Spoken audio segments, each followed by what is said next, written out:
চলো যাই।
এই কান্নার আরতির কারণটা কি?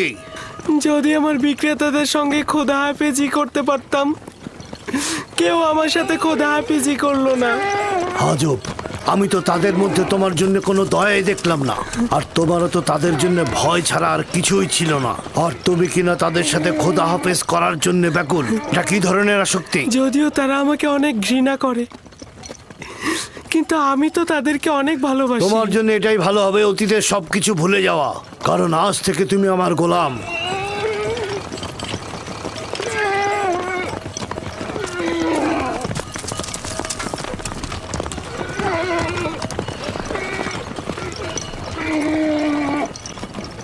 গোলামের বিক্রেতারা আমাদের অনুসরণ করছে না তো? জানি না কি ছলচাতুরি তার সঙ্গে করা হলো। না ওরা আমাদের সঙ্গে গোলমাল করতে চাইলো, না সহজে গোলামটাকে ছেড়ে দিল, আবার মাত্র 18 দিরহামে বিক্রিও করে দিল। আমিও ঠিক বুঝলাম না ওরা কি চাইছিল।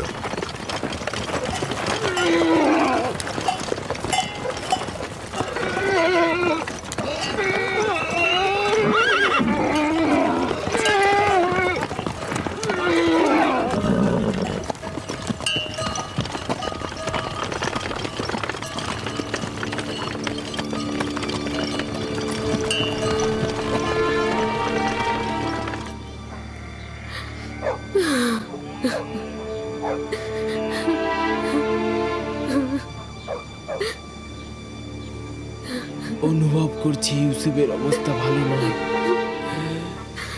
বুকের মধ্যে খুবই কষ্ট হচ্ছে আমার।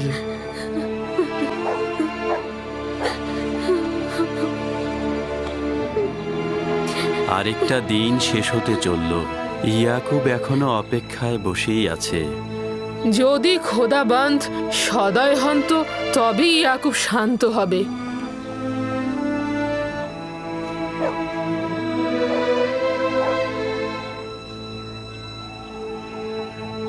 আমার মনে হচ্ছে ঘটনার জন্য আমিই দায়ী।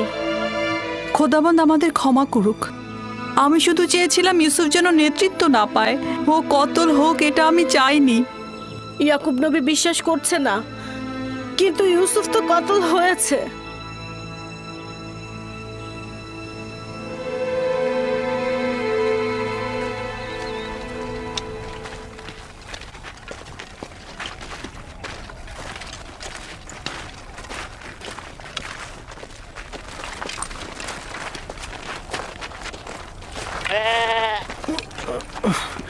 কি হলো?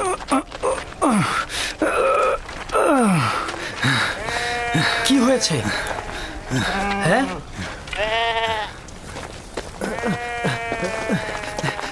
নেকড়ে হামলা করে অনেকগুলো ভেড়া মেরে ফেলেছে। তাহলে তুই এখানে কি করছিলি? মরে গিয়েছিলি?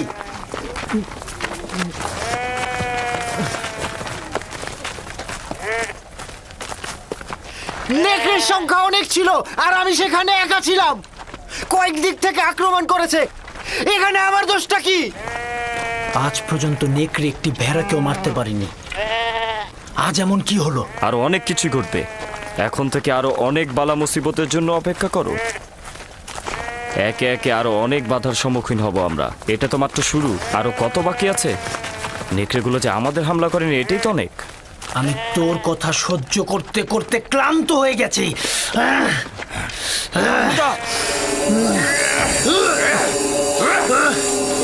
অনেক সহ্য করেছি আমি। ইয়াহুদা ওকে মার। শামুন!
নম্বরে অর্থ জানতে হবে কোরআনের। পঞ্চম নম্বরে কোরআনের উপর আমল করতে হবে। ষষ্ঠ নম্বরে কোরআন দিয়ে সমাজে বাস্তবায়ন করতে হবে।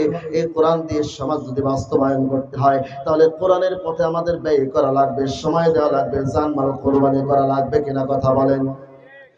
এই সমাজের মধ্যে কোরআন বাস্তবায়ন করতে গেলে আল্লাহ নবী তিনি জানমাল কোরবানি করেছেন কিনা কথা বলছেন? এবার লাগেনি না শুধুমাত্র খালি হাতে গেছে ময়দানে?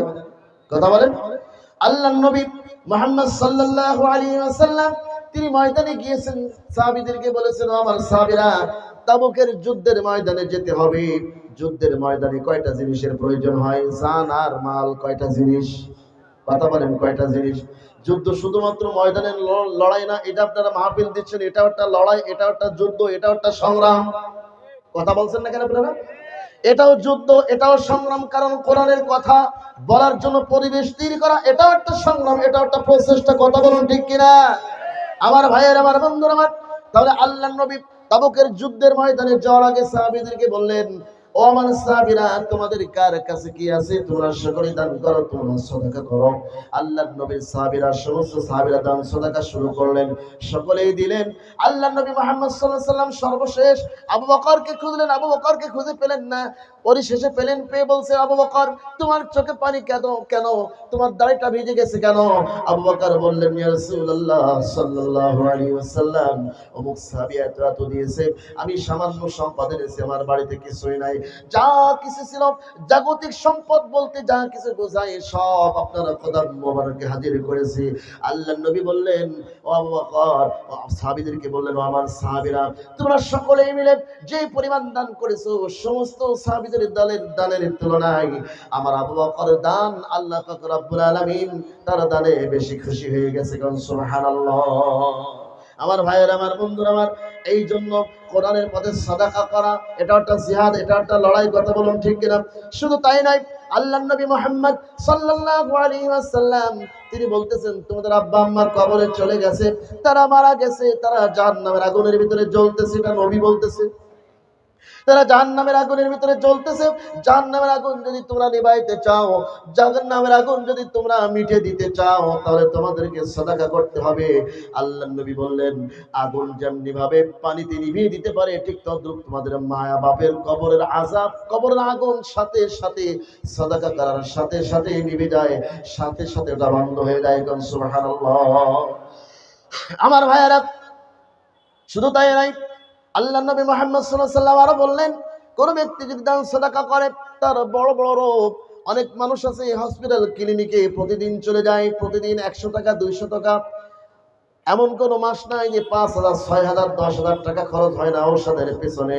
হসপিটাল ক্লিনিকে পড়ে থাকে, বছর কি বছর হসপিটালে পড়ে থাকে। তারপরে কি বলে, ইন্ডিয়ায় চলে যায়, ভ্যালোরে চলে যায়, অস্ট্রেলিয়ায় চলে যায়, বিভিন্ন উন্নত রাষ্ট্রে চলে যায়, যাওয়ার পরে রোগ সারে না, ভালো হয় না।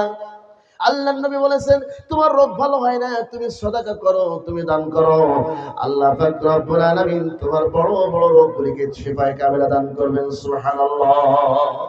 শুধু তাই নয়, আল্লাহর নবী আরো বলেছেন, মানুষ পাপ করার কারণে, মানুষ পাপ যখন করে, পাপের কারণে আল্লাহ পাক রব্বুল আলামিন মানুষের পরে রাগান্বিত হয়, মানুষের পরে রেগে যায়। এই রাগটা যদি মেটাতে হয় তাহলে দান করতে হবে, সাদাকা করতে হবে। দান সাদাকা করলে আল্লাহ পাক রব্বুল আলামিন তার উপরে রাগ উঠিয়ে নেবেন, তার উপরে রাগ করবেন না, রাগ মিটাই নেবেন। সুবহানাল্লাহ। অনেকের মা বাপ মারা যাওয়ার পরে অনেক রকমের দান সাদাকা করে, সিস্টেম অনুযায়ী করে না। আল্লাহর নবী বলেছেন, মৃত্যুর পরে মানুষের সমস্ত নেক আমল বন্ধ হয়ে যায়, সব নেক আমল বন্ধ হয়ে যায়, কিন্তু 3টি আমল জারি থাকে। সবাই বলেন কয়টি? মানুষ মৃত্যুর পরে সমস্ত নেক আমল বন্ধ। আল্লাহ তাআলা আমাদেরকে জান্নাতে নেওয়ার জন্য কেমন সুযোগ রেখেছেন দেখেন। আমরা সবাই জানি মানুষ মৃত্যুবরণ করবে, সমস্ত নেক আমল সব বন্ধ, কি ঠিক না? কিন্তু আল্লাহ তাআলা আমাদের জান্নাতে নেওয়ার জন্য আবার 3টি অপশন রেখেছেন। 3টি অপশন রেখেছেন। 3টি অপশনের মধ্যে 1 নাম্বার হচ্ছে দান সাদাকা করা। কি করা? কথা বলেন, কোথায় করতে হবে দান সাদাকা? অনেকে দান করে কিন্তু দানের জায়গা ছেড়ে না, অনেকে মাজারে দেয়। অনেকে দেখবেন মাজারে গিয়ে যাদের আপনার আছে মোসে জট, দাড়িতে জট, বগলে জট, মাথায় জট, আরো কত জায়গায় জট, এই জট ওলাদের টাকা দেয়। এই কথা বলেন না? কত মাজার ওলা আছে সেখানে টাকা দেয়, সেই টাকাগুলি ভালো মানুষের কোনো কাজে আসে না, তারা গাঁজা খায় আর ওই টাকাগুলি তারা নষ্ট করে। কথা বলুন ঠিক কিনা? কিন্তু যেখান থেকে 24টি ঘন্টা কোরআনের তালিম হচ্ছে, কোরআন এভাবে চালু থাকবে, এই কোরআনের মাদ্রাসা, এখানে পিলার গুলো দাঁড়িয়ে আছে, ছাত্রগুলো কত কষ্ট করে মসজিদের ভিতরে লেখাপড়া করতেছে, পিলার গুলো দাঁড়িয়ে আছে, এখানে মাদ্রাসা তৈরি হচ্ছে। আল্লাহ নবী মুহাম্মদ সাল্লাল্লাহু আলাইহি ওয়াসাল্লাম তিনি বলেছেন, পৃথিবীর ভিতরে কোনো ব্যক্তি যদি কোরআন জারি রাখতে পারে, আল্লাহ নবীর মাদ্রাসা যদি চালু রাখতে পারে, কিয়ামতের দিন হাসরে মাঠে এমন পরিস্থিতি হবে, যেই দিন মানুষের ওই দিন 50,000 বছর দাঁড়িয়ে থাকতে হবে। ওই 50,000 দাঁড়িয়ে থাকা অবস্থায় আল্লাহ পাক রব্বুল আলামিন তার দান সাদাকাটা কি করবেন? ওই মাদ্রাসার দানটাকে কি করবেন? তার মাথার উপরে ছায়া হিসেবে রেখে দিবেন। সুবহানাল্লাহ। যেদিন আরশের ছায়া ছাড়া কোনো ছায়া থাকবে না, কেউ কারো কোনো সাহায্যকারী থাকবে না, যেদিন মানুষের ডানে থাকবে দোজখ, বামে থাকবে দোজখ, আগুন দেখতে পাবে, দোজখের আগুন 2 সাইডে থাকবে, সম্মুখে আল্লাহ পাক রব্বুল আলামিন থাকবেন। এমত অবস্থায় তার জান্নাতে যাওয়ার রাস্তা কি হবে? জান্নাতে হোক আর জাহান্নামে হোক, যেখানে যাবেন না কেন, ফুলসিরাতের রাস্তা জাহান্নামের রাস্তা দিয়ে যেতে হবে। জান্নাতে যেতে হলেও জাহান্নামের পথ দিয়ে, আর জাহান্নামে যেতে হলেও জাহান্নামের পথ দিয়ে। কি কথা কি বুঝতে পেরেছেন? যে পুলসিরাতের যে রাস্তাটা কিসের উপর দিয়ে বলুন তো? জাহান্নামের উপর দিয়ে। কিসের উপর দিয়ে? জাহান্নামের উপর দিয়ে। এটা পাড়ি দিয়ে তারপরে জান্নাতে যেতে হবে। কথা বলেন ঠিক কিনা? তাহলে এই রাস্তা পারে জাহান্নামে যেতে হলেও ওই রাস্তা দিয়ে, জান্নাতে যেতে হলেও ওই রাস্তা দিয়ে। কথা বলুন ঠিক কিনা? জাহান্নামের উপর দিয়ে।